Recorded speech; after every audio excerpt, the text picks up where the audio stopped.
What's up, y'all? Welcome to Nostalgic Sports. Today we're going to be covering the teams that were left out of the XFL-USFL merger when they formed the UFL. Before the merger, there were 8 XFL and 8 USFL teams, but both leagues dropped 4 teams to make the merger happen. Out of the 8 teams that got left behind, the 4 XFL teams are the New Orleans Breakers, Orlando Guardians, Vegas Vipers, and the Seattle Sea Dragons.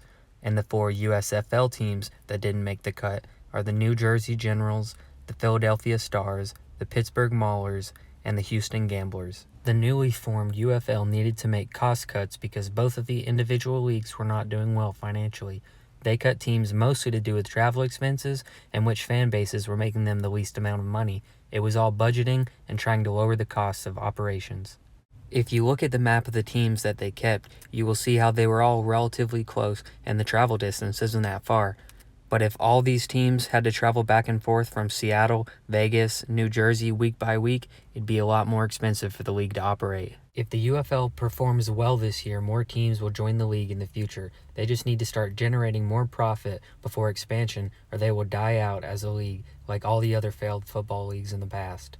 A lot of fans from the cities where they lost their teams are mad at the UFL, but this was the only way the league could afford to continue. So the only way these cities can get their teams back is if the league is a success. So don't give up if your city lost its team because they can always make a comeback. Hopefully the UFL has a booming year so all of the cities will get their teams back. Ticket sales of the games will be a huge part of if the league will continue to operate, so people need to go out and watch if you want to support the league. TV viewership is also a big way to support the league and will be the other biggest factor in if the league can afford to keep going. With games being broadcasted on ABC, Fox, and ESPN, I have high hopes that they will get good viewership this year. If you want the league to expand, make sure to show your support this year when the UFL season kicks off on March 30th, 2024. I'm rooting for the success of the UFL and hope we can finally have a spring league that would be here to stay. And I also feel for everyone who lost their team, but the future is looking promising.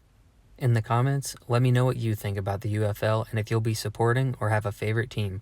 Thanks for watching. Like and subscribe for more UFL and other sports content coming soon.